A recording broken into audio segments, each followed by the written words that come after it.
Hello everyone, welcome back to అమ్మ వంట channel. ఈరోజు చేసుకోబోయే రెసిపీ ఏంటిదంటే క్యాప్సికమ్ మసాలా కర్రీ. లైక్ ఒక టైప్ ఆఫ్ మిర్చికా సాలన్ లాంటిది, కానీ ఇక్కడ మనం క్యాప్సికమ్ యూజ్ చేస్తున్నాము. దానికి ముందుగా ఒక ప్యాన్ పెట్టుకొని దాంట్లో 2 spoons or 3 spoons of oil add చేసి క్యాప్సికమ్ ముక్కలను ఇలా క్యూబ్ షేప్లో కట్ చేసుకున్న క్యాప్సికమ్ ముక్కలను వేయించుకోవాలి. ఇవి బాగా వేగిన తర్వాత దీంట్లోకి 1 ఆనియన్, అది కూడా ఇట్లా పెద్దగా క్యూబ్ సైజ్లో కట్ చేసుకొని అవి కూడా క్యాప్సికమ్తో పాటు వేయించుకోవాలి. ఇవి బాగా వేగిన తర్వాత ఒక గిన్నెలోకి తీసుకోవాలి.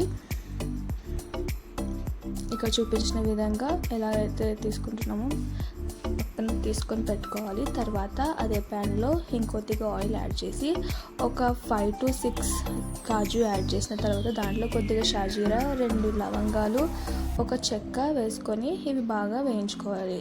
ఏదైతే బిర్యానీ మసాలా మనం వాడుతున్నామో అది వేసుకోవాలి. తర్వాత అవి కొద్దిగా వేగిన తర్వాత దీంట్లోకి చూపించిన విధంగా ఇవి కూడా క్యూబ్ సైజ్ కట్ చేసుకున్న టమాటా ముక్కలను కూడా వేసుకోవాలి. ఇవి కూడా బాగా మగ్గిన తర్వాత ఇవి కూడా సపరేట్ చేసుకోవాలి, ఒక ప్లేట్లోకి తీసుకోవాలి. తర్వాత అదే ఆయిల్లో ఒక ఆనియన్ తీసుకొని ఇలా చిన్నగా తురుముకొని ఆయిల్లో వేసుకోవాలి. తర్వాత దీంట్లోకి కొద్దిగా సాల్ట్, ఇంకా కొద్దిగా పసుపు వేసుకొని ఈ ఆనియన్స్ బ్రౌనిష్ కలర్లో వచ్చేంత వరకు బాగా వేయించుకోవాలి.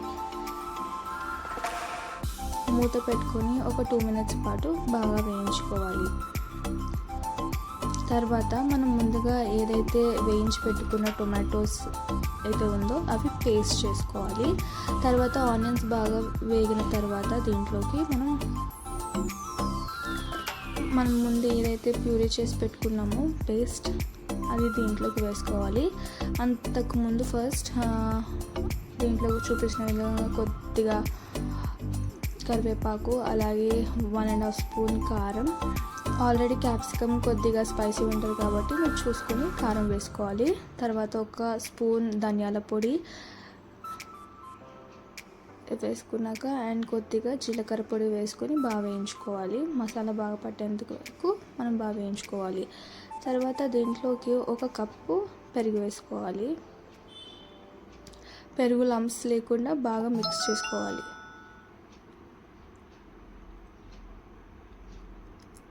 తర్వాత మనం ఏదైతే ప్యూరీ చేసుకున్నామో ఆ టొమాటో ప్యూరీని కూడా దీంట్లోకి యాడ్ చేసుకోవాలి. ఒకసారి ప్రాపర్గా మిక్స్ చేసుకోండి. ఇలా ప్రాపర్గా మిక్స్ చేసుకున్న తర్వాత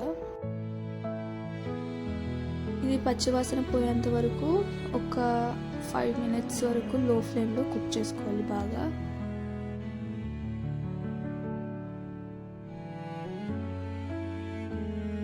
ఒకసారి బాగా మగ్గిన తర్వాత మనం ముందుగా వేయించి పెట్టుకున్న ఆనియన్స్ ఇంకా క్యాప్సికమ్ ముక్కలు ఏవైతే ఉన్నాయో దీంట్లోకి యాడ్ చేసుకోవాలి. యాడ్ చేసుకొని మళ్ళీ ఒకసారి బాగా కలుపుకోవాలి. అండ్ లాస్ట్ ఫైనల్లీ కొద్దిగా మిర్చి ఇంకా కొద్దిగా కొరియాండర్తో గార్నిష్ చేసుకోవడమే.